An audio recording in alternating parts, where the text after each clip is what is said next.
अस्सलामुअलैकुम हमारे तमाम सब्सक्राइबर्स को और हमारे तमाम नए आने वाले व्यूवर्स को एक बार फिर से हमारे चैनल में खुश आमदीद। लास्ट टाइम मैंने आपको ये समझाया था कि मेन्यू बार में इंसर्ट बार में आप जाने के बाद शेप्स मेन्यू और क्लिप आर्ट को किस तरह से इस्तेमाल कर सकते हैं। तो आज मैं मज़ीद इसके आगे बताऊंगा, आपको समझाऊंगा कि इंसर्ट बार में मज़ीद जो है कोई चीज़ इतनी ख़ास नहीं है जो समझने की है। तो इसके बाद हम चलते हैं डिज़ाइन के मेन्यू में। डिज़ाइन के मेन्यू पर आप क्लिक करेंगे तो आपके सामने इस तरह से ऑप्शंस जो है इस तरह से आपके सामने फॉर्मेट्स टूल जो है शो हो जाएंगे। अब मज़ीद जो है आगे बढ़ने से पहले हम आपसे रिक्वेस्ट करते हैं कि हमारी वीडियो को लाइक करें, सब्सक्राइब करें, शेयर करें और बेल आइकन पर ज़रूर क्लिक कर दें।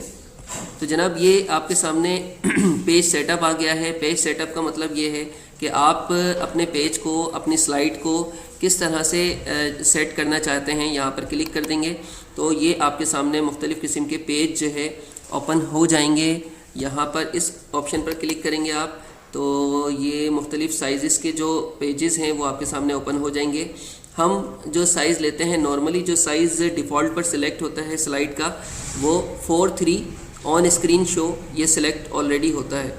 तो यहाँ पर हम जो है इस पर क्लिक रहने देंगे और अगर आप जो है A4 का पेज सिलेक्ट करना चाहते हैं तो यहाँ पर A4 का पेज भी है, इस पर क्लिक कर दें।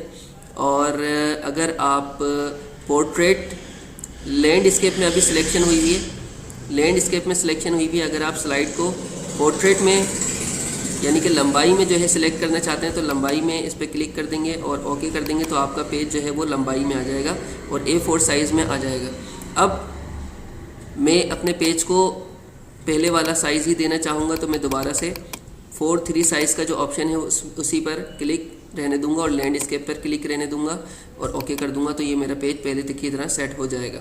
अब ये डिज़ाइंस हैं, मुख्तलिफ़ किस्म के डिज़ाइंस आपके सामने शो हो रहे हैं। यहाँ पर क्लिक कर दें तो ये आपकी स्लाइड का जो डिज़ाइन है वो चेंज हो जाएगा। इस पर क्लिक कर दें, स्लाइड के ऊपर क्लिक करना ज़रूरी है, स्लाइड के ऊपर क्लिक कर दें और ये डिज़ाइन पर क्लिक कर देंगे तो आपकी जो स्लाइड है वो इस डिज़ाइन में आ जाएगी। इसी तरह से इस पर क्लिक कर देंगे तो जिस ऑप्शन पर क्लिक करेंगे उस ऑप्शन की जो स्लाइड है उस डिज़ाइन के अंदर आ जाएगी। इस पर क्लिक करेंगे, इस पर क्लिक करेंगे, इस पर क्लिक करेंगे, इस पर क्लिक करेंगे, मुख्तलिफ़ ऑप्शंस पे क्लिक कर देंगे आप तो मुख्तलिफ़ स्लाइड्स के जो डिज़ाइन है वो आपके सामने शो हो जाएंगे। अब यहाँ पर कलर्स शो हो रहे हैं, आप इन कलर्स को लेकर भी अपनी स्लाइड को डिज़ाइन दे सकते हैं। जैसे कि मैं यहाँ पर मुख्तलिफ़ कलर्स को जो है मुख्तलिफ़ कलर्स को सिलेक्ट कर रहा हूँ तो ये स्लाइड के जो कलर्स हैं वो चेंज होते जा रहे हैं आपके सामने।